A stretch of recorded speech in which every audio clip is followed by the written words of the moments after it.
কেমন আছিস দীপ? কেমন চলছে তোর বেঁচে পড়তে থাকা?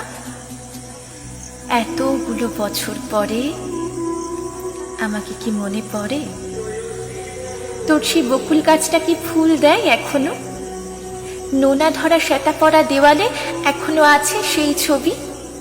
তুই বলতিস ভীম বৈঠকার গুহাচিত্রের মতো এইসব ছবিও একদিন ইতিহাস হবে। রাজবাড়ির সেই ভাঙা খাটটা কি আজও আছে যেখানে শুয়ে তুই বলেছিলি এখন আমি রাজাধিরাজ? এতদিন পর চিঠি লিখছি বলে অবাক হয়েছিস না?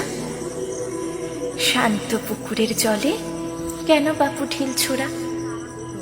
কাজটাজ কিছু পেয়েছিস নাকি রঙের ফেরিওয়ালা? আমি কেমন আছি জানতে চাইবি না? কি আর করি, নিজের কথা নিজেই বলি। জানিস তুই, কাল অ্যারিন্ডালে গিয়েছিলাম মাঝরাতে সূর্য দেখতে। কি বিস্ময়কর প্রকৃতি, কল্পনাও করতে পারবি না।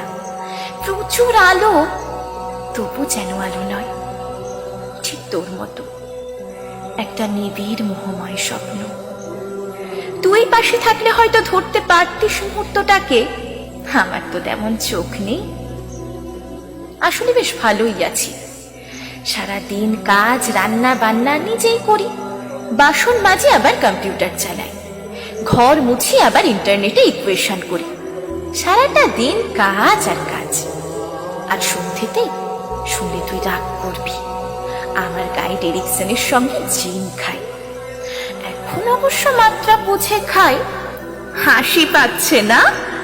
স্ক্যান্ডিনেভিয়া এমনিতে খুব ভদ্রলোকের জায়গা। গত সপ্তাহে একদিন ডেনমার্ক গিয়েছিলাম, হ্যামলেটের খোঁজে না পাওয়ার প্ল্যান্ট দেখতে। কদিন আগে অসলো অপেরার ডলস হাউস দেখলাম, পড়লাম হ্যামসুন জনসন। রবীন্দ্রনাথের কাছে ওরা কিছুই না।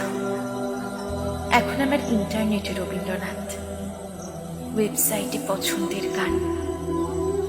আচ্ছা দীপ, আমিও কি যন্ত্র হয়ে যাচ্ছি? রক্ত করবীর খোদাইকারদের মতো একটা সংখ্যা www.mon.com। অ্যারিন্ডালে সূর্য দেখে তোকে দেখতে খুব ইচ্ছে করছিল। আমার গাইড বলেন নেচারস ব্লেস মি। তুই কি বলতিস রে দীপু? সেই পাহাড়টা ছিল দেবগিরি কিংবা অলকা, আর সেই পিছল পাহাড়ে শীতল ঝর্ণার জল, মোমো মোমো শিশুটার ডাক, ঘোরানো শিরের নিচে মন্দির, সূর্য এসে বিকেলের সিঁদুর দেয় সিথিতে, একটা বিশ্বস্ত রাত, বিন্যস্ত সকাল, বিধ্বস্ত সময়। মা গো, কিসব ভাষায় লিখছি, এ যে পদ্য হয়ে যাচ্ছে। তুই আমাকে প্রায় বলতিস লেখ লেখ। লিখতে গেলে আমার হাত ধরে যায়। তুই বলতিস তোর অনুভব নেই, হাত না হোক মন দিয়ে লেখ। দীপ, আমিও লিখি রে, চোখের জল দিয়ে লিখি। তুই পড়তে পারিস না, সে তো আমার দোষ নয়।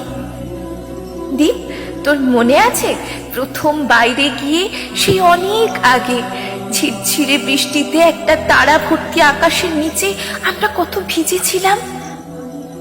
সেদিন মনে হয়েছিল এমনও দিনে তারে বলা যায়। এখন আমি ওয়েবসাইট নিয়ে বসবো। মাকড়সার জালের তরঙ্গ বেয়ে আসবে বিশ্ব চরাচর।